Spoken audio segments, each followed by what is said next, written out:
ഈ പാടിയ വ്യക്തി മരിച്ചു, അല്ലെങ്കിൽ ഈ പാടിയ വ്യക്തിയെ പഠിപ്പിച്ച മാതാപിതാക്കൾ മരിച്ചു.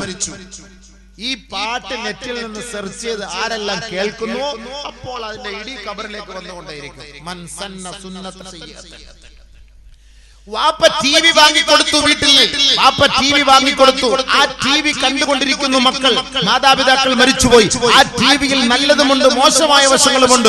മോശമായ വശങ്ങളാണ് ആ കുട്ടികൾ കാണുന്നതെങ്കിൽ ആ ഉപ്പാന്റെ ഖബറിൽ അതിന്റെ ശിക്ഷ. ഓരോ സീരിയൽ കാണുന്തോറും, ഓരോ സിനിമ കാണുന്തോറും, ഓരോ മ്യൂസിക് കാണുന്തോറും ഇത് വാങ്ങിക്കൊടുത്ത ഉപ്പാന്റെ ഖബറിലേക്ക് അതിന്റെ ശിക്ഷ ഇറങ്ങുമെന്ന് നബിയുനാ റസൂലുള്ളാഹി. അതാണ് ബർസഖിയായ ജീവിതം. നിങ്ങൾ എന്താ വിചാരിച്ച ഈ ഖബറിൽ കൊണ്ടുപോയിട്ട് മൗലവി പള്ളിയുടെ ഖബർസ്ഥാനിൽ കൊണ്ട് കുഴിച്ചിട്ടിട്ട് എല്ലാവരും അസ്സലാമു അലൈക്കും ഫാത്തിഹ ഓതി വന്നു കഴിഞ്ഞാൽ പിന്നെ മൂപ്പിൽ അങ്ങനെ രക്ഷപ്പെട്ടു പോകുന്നതാണ് നിങ്ങൾ ധരിച്ചത്? കുറച്ചൊക്കെ നമ്മൾ ചെയ്തു വെക്കണം. ചെറിയ അബുവൊക്കെ ദുആയുടെ ബർക്കത്തുണ്ട്, രക്ഷപ്പെടും. ചെറിയതൊക്കെ നമുക്ക് നമ്മൾ അല്ലാഹു തആല മാപ്പാക്കും. ബർസഖിയായ ജീവിതം എന്ന് പറഞ്ഞാൽ എന്താ? നിങ്ങൾ എന്താ വിചാരിച്ച ഖബറിന്റെ ജീവിതം? നബിയുനാ ശഫീഉനാ റസൂലുള്ളാഹി സ്വല്ലല്ലാഹു അലൈഹി വസല്ലമ തങ്ങൾ ഒരു ഖബർസ്ഥാനിലൂടെ നടന്നു പോവുകയാണ്. കുറെ സ്വഹാബാക്കൾ എല്ലാവരും അവിടെ ഒരുമിച്ച് കൂടി നിൽക്കുന്നു. ആദരവായ റസൂലുള്ളാഹി തങ്ങൾ ചോദിക്കുകയാണ്, അലാമാ ഇജ്തമാ ഹൗലാ, നിങ്ങൾ ഇവിടെ ഒരുമിച്ച് കൂടിയതിന്റെ യാഥാർത്ഥ്യം എന്തേ സ്വഹാബാ? ഉടനെ നബിയുനാ റസൂലുള്ളാഹി തങ്ങളോട് സ്വഹാബാക്കൾ പറയുകയാണ്, അല്ലാഹുവിന്റെ റസൂലേ, ഞങ്ങളിൽപ്പെട്ട ഒരു സഹോദരൻ മരണപ്പെട്ടിരിക്കുകയാണ്. അദ്ദേഹത്തെ മറമാടുന്നതിന് വേണ്ടി, അദ്ദേഹത്തെ ഖബറടക്കുന്നതിന് വേണ്ടി ഖബർ കുഴിക്കുകയാണ് യാ റസൂലല്ലാഹ് എന്ന് സ്വഹാബാക്കൾ പറഞ്ഞപ്പോ നബിയുനാ റസൂലുള്ളാഹി തങ്ങൾ ആ ഖബറിന്റെ അരികിലേക്ക് നടന്നു പോവുകയാണ്. ആ സ്വഹാബിക്ക് വേണ്ടി തയ്യാറാക്കപ്പെട്ടുകൊണ്ടിരിക്കുന്ന ഖബറിന്റെ അരികിലേക്ക് നടന്നുപോയി. അല്ലാഹുവിന്റെ റസൂൽ ആ ഖബറിന്റെ അരികിലിരിക്കുകയാണ്. ഫബകാ ഹത്താ ബല്ല സറാ മിൻ ദുമൂഇ.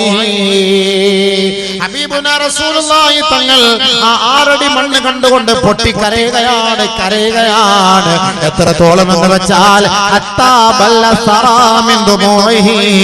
ആ 6 അടി മണ്ണിൽ നിന്ന് എടുത്ത് പുറത്തേക്ക് ഇട്ടിരിക്കുന്ന മണ്ണുണ്ടല്ലോ, ആ മണ്ണ് മുഴുവനും നനയുമാറ് അല്ലാഹുവിന്റെ റസൂൽ കരയുകയാണ്. ഹബീബുനാ റസൂലുള്ളാഹി തങ്ങൾ ആ മക്ബറയുടെ പരിസരത്ത് നിന്നവരോട് അല്ലാഹുവിന്റെ റസൂൽ വിളിച്ചു പറയുകയാണ്, ഏ സ്വഹാബത്തേ, ഫഅഇദൂ ലിമിസ്ലി ഹാദൽ യൗം.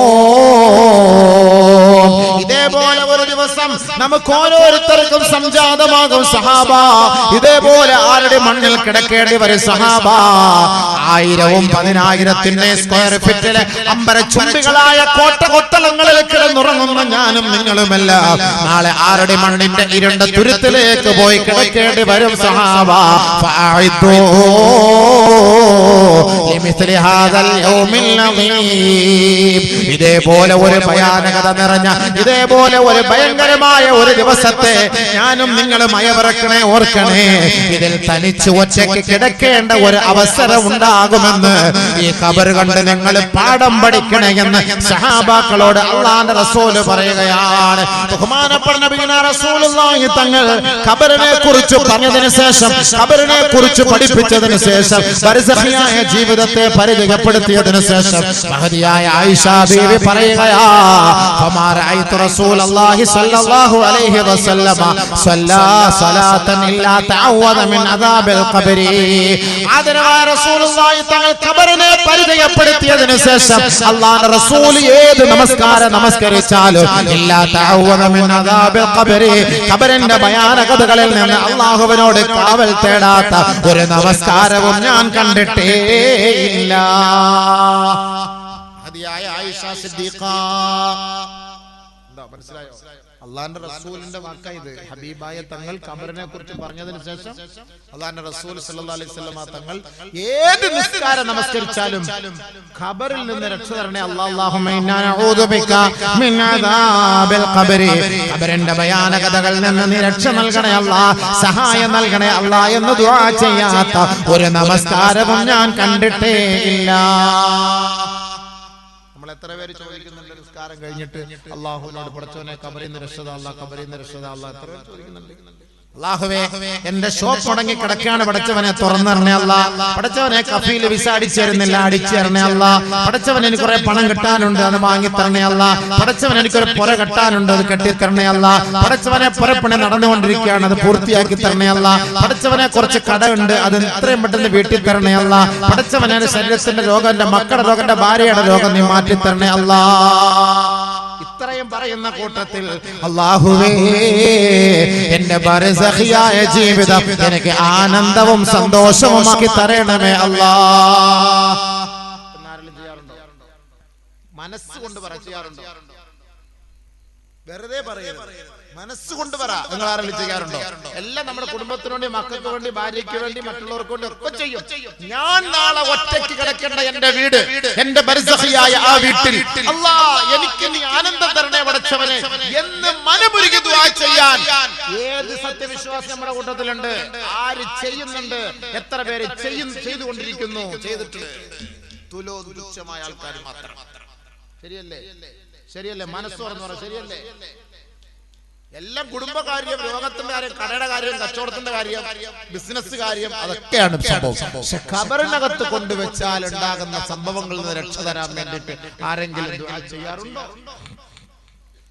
അല്ലാഹുവിന്റെ റസൂൽ അതുകൊണ്ട് തന്നെയാണ് ഖബറിനെ ഓർത്ത് കരയുന്നത്.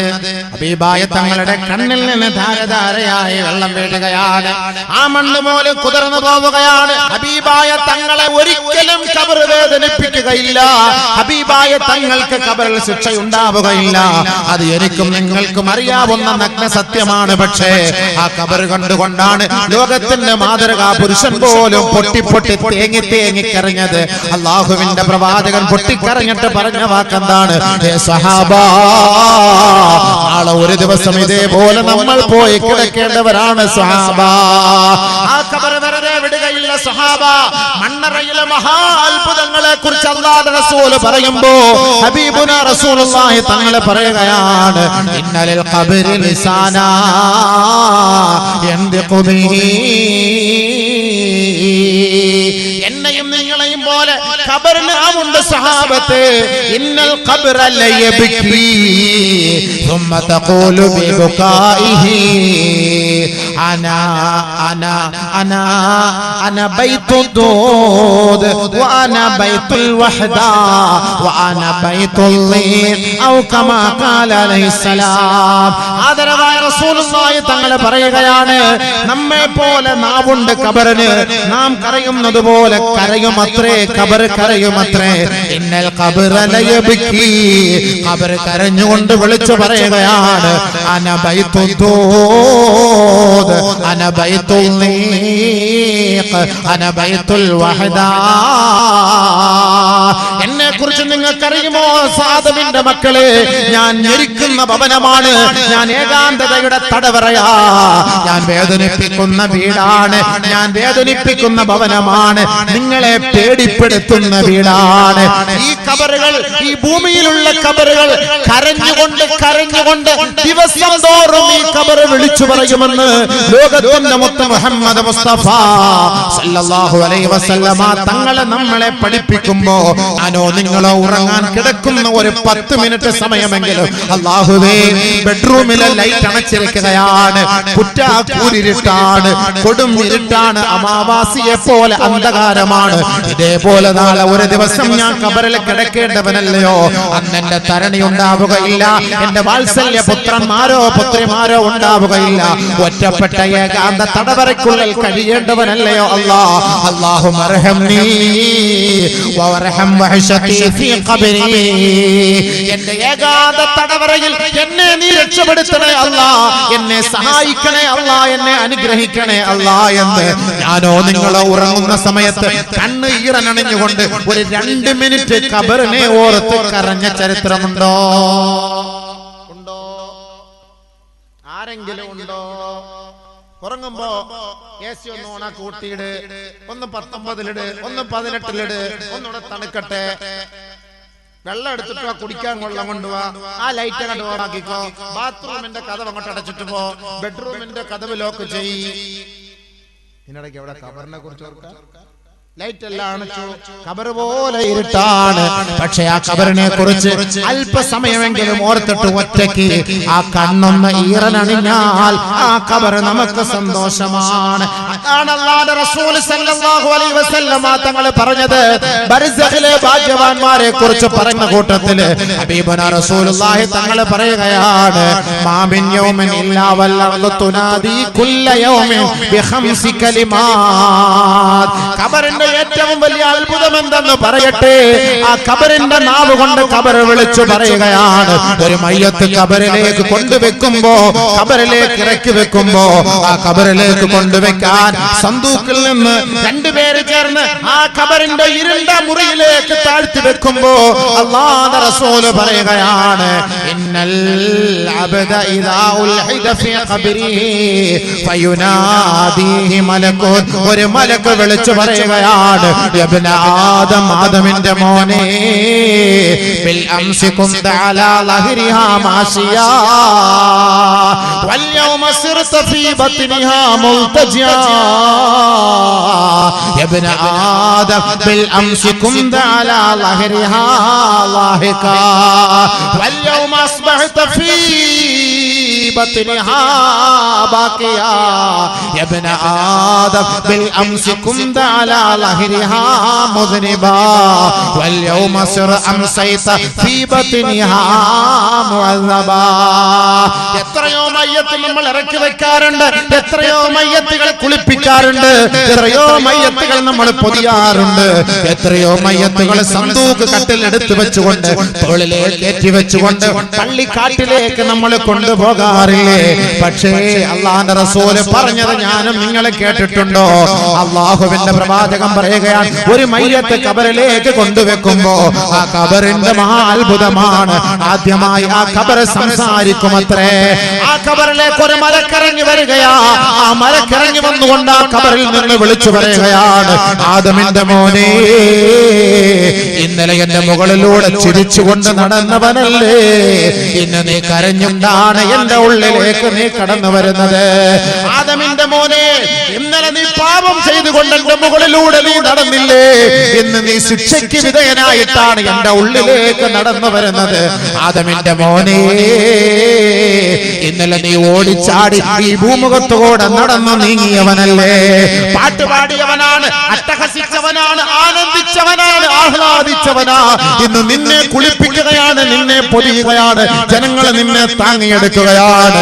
നിനക്ക് സംസാരിക്കാൻ കഴിയുന്നില്ല, നിന്റെ കൈകാലുകൾ ചലിപ്പിക്കാൻ കഴിയുന്നില്ല, നിന്റെ കണ്ണൊന്ന് തുറക്കാൻ കഴിയുന്നില്ല.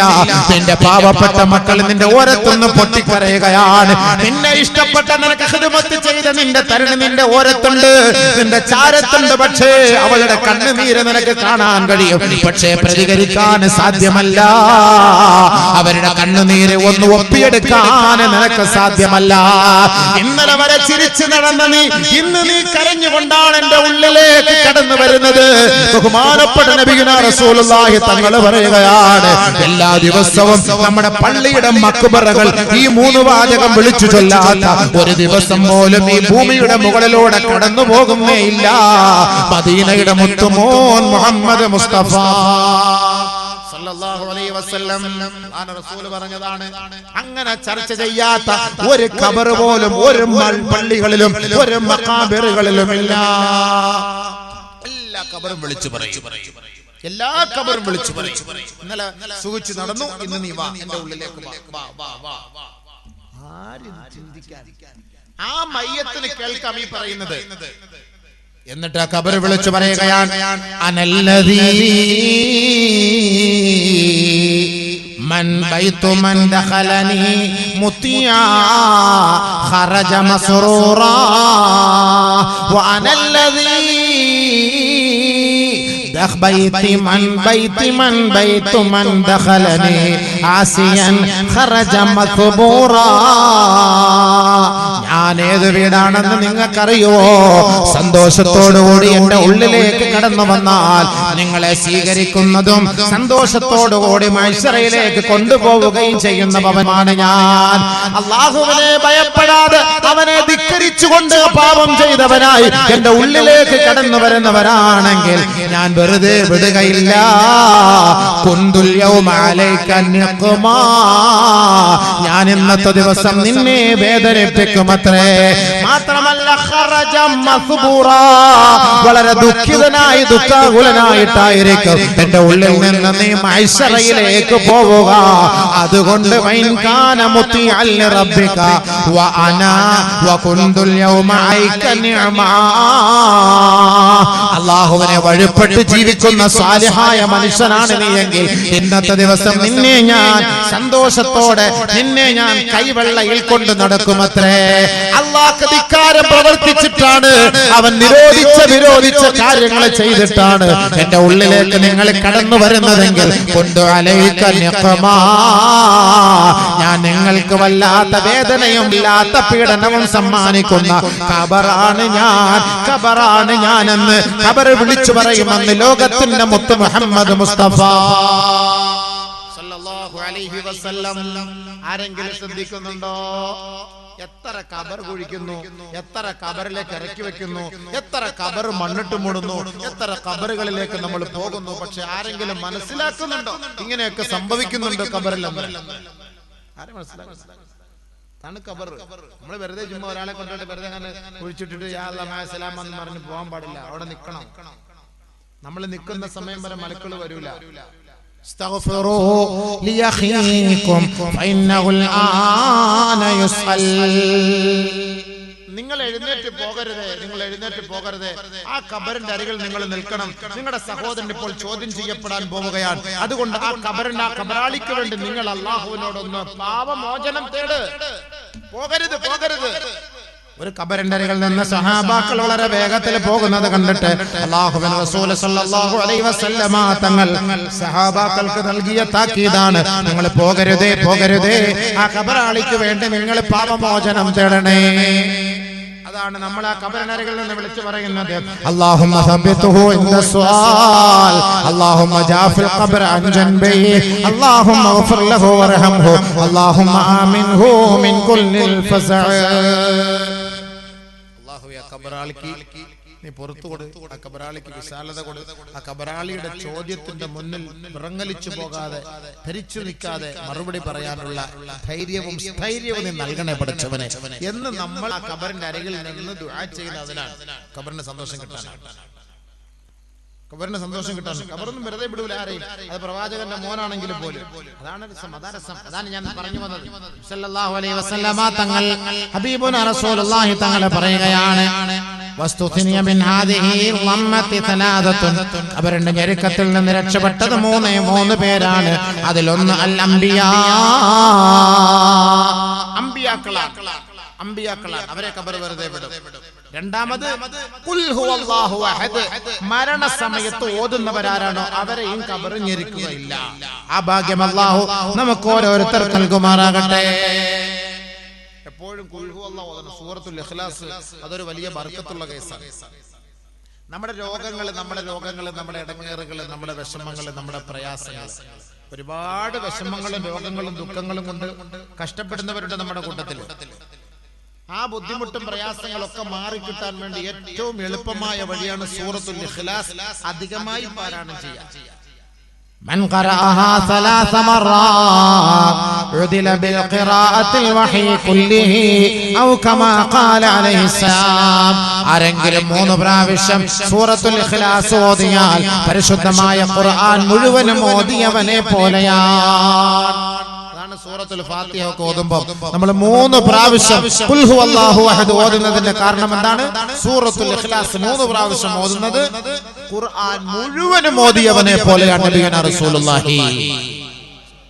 അതാണ് 3 പ്രാവശ്യം ഖുൽ ഹുവല്ലാഹു ഓതുന്നത്. من قرأها 3 مرات عدل بالقراءة الوحي كله. അല്ലാഹു തആല നബിതങ്ങൾക്ക് ഇറക്കി കൊടുത്ത വഹി മുഴുവനും ഒരാൾ പാരായണം ചെയ്ത് പൂർത്തിയാക്കിയവനെ പോലെയാണ്. 3 പ്രാവശ്യം ഒരാൾ സൂറത്തുൽ ഇഖ്ലാസ് ഓതിയാൽ. ومن قرأها 30 مرة لم يفضله أحد من هذا اليوم. ആരെങ്കിലും 30 പ്രാവശ്യം സൂറത്തുൽ ഇഖ്ലാസ് പാരായണം ചെയ്താൽ അന്നേ ദിവസത്തിൽ അവനേക്കാൾ ശ്രേഷ്ഠനായ ഒരാൾ പോലും ഈ ഭൂമുഖത്തുണ്ടാവുകയില്ല. 30 പ്രാവശ്യം സൂറത്തുൽ ഇഖ്ലാസ് ഓതുന്നവർക്ക് അവനാണ് ഈ ഭൂലോകത്ത് വെച്ച് ഏറ്റവും ശ്രേഷ്ഠൻ. നബിയുനാ റസൂലുള്ളാഹി അല്ലാഹുവിന്റെ റസൂൽ പറഞ്ഞ വാക്കാണ്. 30 പ്രാവശ്യം. ومن قرأها حين يدخل منزله نفعت عن الفقر ونفعت الجار. ആരെങ്കിലും വീട്ടിലേക്ക് പ്രവേശിക്കുന്ന സമയത്ത് സൂറത്തുൽ ഇഖ്ലാസ് ഓതിക്കൊണ്ടാണ് പ്രവേശിക്കുന്നതെങ്കിൽ ആ വീട്ടിലെ ദാരിദ്ര്യം അല്ലാഹു എടുത്തു കളയുകയും അവരെ സംരക്ഷിക്കുകയും ആ വീടിന്റെ അയൽപക്കത്തുള്ളവർക്ക് പോലും അല്ലാഹു ദാരിദ്ര്യം നൽകുകയോ പട്ടിണി നൽകുകയോ ചെയ്യാതെ അവരെ സഹായിക്കുകയും ചെയ്യുമത്രേ. സൂറത്തുൽ ഇഖ്ലാസ് ഓതിയാൽ വീട്ടിൽ കയറുന്ന സമയത്ത് ബാഗ് കഴിഞ്ഞിട്ട് പോകുമ്പോൾ പുരയിൽ കയറുമ്പോൾ അവിടെ സിറ്റ് ഔട്ടിൽ നിന്നിട്ട് സൂറത്തുൽ ഇഖ്ലാസ് ഓതിയിട്ട് കയറണം. പെണ്ണുങ്ങന്മാർ അശുദ്ധി ഉണ്ടെങ്കിൽ ഓതണ്ട, ആണുങ്ങന്മാർ ഓതട്ടെ. സൂറത്തുൽ ഇഖ്ലാസ് ഓതിയിട്ട് കയറണം. കടയിൽ കയറുമ്പോൾ സൂറത്തുൽ ഇഖ്ലാസ് ഓതിയിട്ട് കയറണം. അത്ര വലിയ കാര്യം, കുറഞ്ഞ കാര്യമാണോ സൂറത്തുൽ ഇഖ്ലാസ്? രാത്രി ഉറങ്ങാൻ കിടക്കുമ്പോൾ ആരെങ്കിലും സൂറത്തുൽ ഇഖ്ലാസ് ഓതിക്കൊണ്ടുറങ്ങിയാൽ إذا أراد أن ينام نام على يمينه ثم قرأ قل هو الله أحد 100 مرة.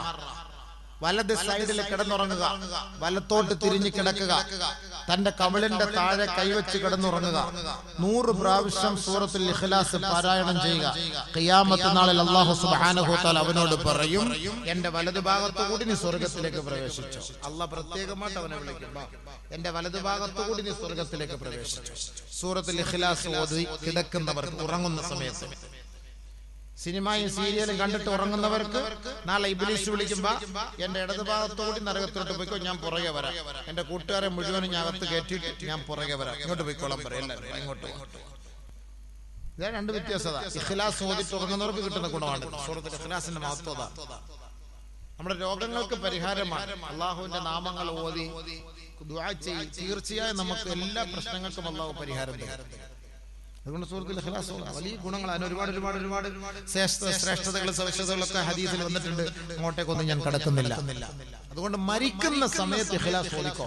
ആരെങ്കിലും മരിക്കാൻ കിടക്കുമ്പോൾ നിങ്ങളെ കൊണ്ട് ഓതിക്കോട്, ഓതാൻ പറ, സൂറത്തുൽ ഇഖ്ലാസ് ഓതട്ടെ. അസ്വസ്ഥത, ശാരീരികമായ ഒരു അസ്വസ്ഥത, ഒരു ബുദ്ധിമുട്ടോ നമുക്ക് അനുഭവപ്പെട്ട് ആശുപത്രിയിലേക്ക് പോകുന്നു, ഇഖ്ലാസ് ഓതിക്കൊണ്ടുപോ, സൂറത്ത് ഇഖ്ലാസ് ഓതിക്കൊണ്ടുപോ. മരിക്കുന്ന സമയത്ത് നീ ഒരുപക്ഷെ മരിച്ചുപോയാലും പ്രശ്നമില്ല, ഇഖ്ലാസ് ഓതിട്ടാണ് അവൻ മരണപ്പെട്ടത്. അൽഹംദുലില്ലാഹ്, അവനെ ഖബറിന്റെ ഞെരുക്കത്തിൽ നിന്ന് അല്ലാഹു അവനെ സഹായിക്കും. അതാണ് അതിന്റെ അർത്ഥം. അല്ലാഹു ഓതാൻ തൗഫീഖ് തരട്ടെ, അല്ലാഹു ഓതാൻ തൗഫീഖ് തരട്ടെ, അല്ലാഹു ഓതാൻ തൗഫീഖ് തരട്ടെ. അങ്ങനെ ഓതിയിട്ട് മരിക്കാൻ അല്ലാഹു തൗഫീഖ് തരട്ടെ. അങ്ങനെ സൂറത്തുൽ ഇഖ്ലാസ് ഓതുന്നവരെയും ഖബർ ഞെരുക്കില്ല, ബർസഖിലെ ഭാഗ്യവാന്മാരാണ്. ബർസഖിലെ ഭാഗ്യവാന്മാരാരെ? 1 അമ്പിയാക്കൾ, 2 സൂറത്തുൽ ഇഖ്ലാസ് പാരായണം ചെയ്യുന്നവർ. സല്ലല്ലാഹു അലൈഹി വസല്ലം തങ്ങൾ അങ്ങനെ പറയാണല്ലോ, ഖബറിന്റെ അവസ്ഥകളെ കുറിച്ച് അങ്ങനെ അങ്ങോട്ട് പറഞ്ഞിട്ട് നബി സല്ലല്ലാഹു അലൈഹി വസല്ലം തങ്ങൾ അങ്ങനെ കരയാണ്. ഒരിക്കൽ അല്ലാഹുവിന്റെ റസൂൽ സല്ലല്ലാഹു അലൈഹി വസല്ലം തങ്ങൾ പറയുകയാണ്, മാ ഉഫിയ അഹദുൻ മിൻ ലഗതത്തിൽ ഖബ്രി ഇല്ലാ ഫാത്തിമത ബിൻത് അസദ് ബിൻ ഹാഷിം ഔ കമാ ഖാല അലൈഹി സലാം. ഖബറിന്റെ ഞെരുക്കത്തിൽ നിന്ന് രക്ഷപ്പെടുകയില്ല ഫാത്തിമത്ത് ബിൻത് അസദ് എന്ന് പറയുന്ന മഹദിയല്ലാതെ. ഖബറിന്റെ ഞെരുക്കത്തിൽ നിന്ന്, ഖബറിന്റെ ഇടങ്ങേറിൽ നിന്ന് രക്ഷപ്പെടുകയില്ല. ബഹുമാനപ്പെട്ട നബി റസൂലുള്ളാഹി സ്വല്ലല്ലാഹു അലൈഹി വസല്ലം തങ്ങൾ പറഞ്ഞപ്പോ ബഹുമാനപ്പെട്ട സ്വഹാബത്ത് ചോദിക്കുകയാണ്, വലാ വലൽ ഖാസിമുല്ലദീ വലാ ഇബ്നുൽ ഖാസിം, അല്ലാഹുവിന്റെ പ്രവാചകരെ, അങ്ങയുടെ മകൻ ഖാസിമിനെ ഖബർ ഞെരുക്കുമോ ഹബീബേ? ഹബീബുനാ റസൂലുള്ളാഹി തങ്ങളുടെ മുത്തുമോനാണ്, പൊന്നുമോനാണ്. ഹബീബായ തങ്ങളുടെ ഹൃദയത്തിന്റെ തുടിപ്പാണ്, ജീവിതത്തിന്റെ ഭാഗമാണ്. അല്ലാഹുവിന്റെ റസൂലിന്റെ മുത്തുമോൻ ഖബറിൽ ഞെരുക്കപ്പെടുമോ എന്ന് സ്വഹാബത്ത് ചോദിച്ചപ്പോ ആദരവായ റസൂലുള്ളാഹി തങ്ങൾ പറയുകയാണ്, വലാ ഇബ്രാഹിമുല്ലദീ അസ്ഗറു മിൻഹു, ഖാസിം എന്ന് പറയുന്ന എന്റെ മൂത്ത മകനേക്കാളും ഇളയവനായ കുഞ്ഞു പൈതലായ ഇബ്രാഹിമിനെ പോലും ഖബർ വെറുതെ വിടുകയില്ല സഹാബ. ആദരവായ റസൂലുള്ളാഹി തങ്ങൾ വളരെ വേദനയോടെ സഹാബാക്കളോട് പറയുകയാണ്, നബിയുനാ റസൂലുള്ളാഹി തങ്ങളുടെ അരുമ മോനാണ്, പിരിശപ്പെട്ട മോനാണ്, പൊന്നുമോനാണ്. ആ പൊന്നുമോനെ ഖബർ വെറുതെ വിടുകയില്ല പോൽ. അല്ലാഹു അല്ലാഹുവിന്റെ റസൂലിനോട് സഹാബാക്കൾ ചോദിച്ചപ്പോ ആദരവായ റസൂലുള്ളാഹി തങ്ങൾ പറഞ്ഞത് ആ ഖബറിന്റെ പിടുത്തത്തിൽ നിന്ന് രക്ഷപ്പെടുന്നത് ആരെയാ? ഫാത്തിമത്ത് ബിൻത് അസദ് ഇബ്നു ഹാഷിം, ബഹുമാനപ്പെട്ട അലി ഇബ്നു അബീ താലിബ് റളിയല്ലാഹു തആല അൻഹുവിന്റെ ഉമ്മയാണ്, അബൂ താലിബിന്റെ ഭാര്യയാണ് ബഹുമാനപ്പെട്ട ഫാത്തിമത്ത് ബിൻത് അസദ് റളിയല്ലാഹു അൻഹാ. ആ മഹദി അവர்கள் ബർസഖിലെ മഹദിയാണ്, ബർസഖിലെ ഭാഗ്യവതിയാണ്. അവരെ ഖബർ ഞെരുക്കുകയില്ല, അവരെ ഖബറെ വേദനിപ്പിക്കുകയില്ല. അവരെ ഖബറിൽ അല്ലാഹു സന്തോഷത്തോടെ അല്ലാഹു അവരെ സംരക്ഷിക്കുമെന്ന് ഔ കമാ ഖാല ഹബീബുനാ റസൂലുള്ളാഹി.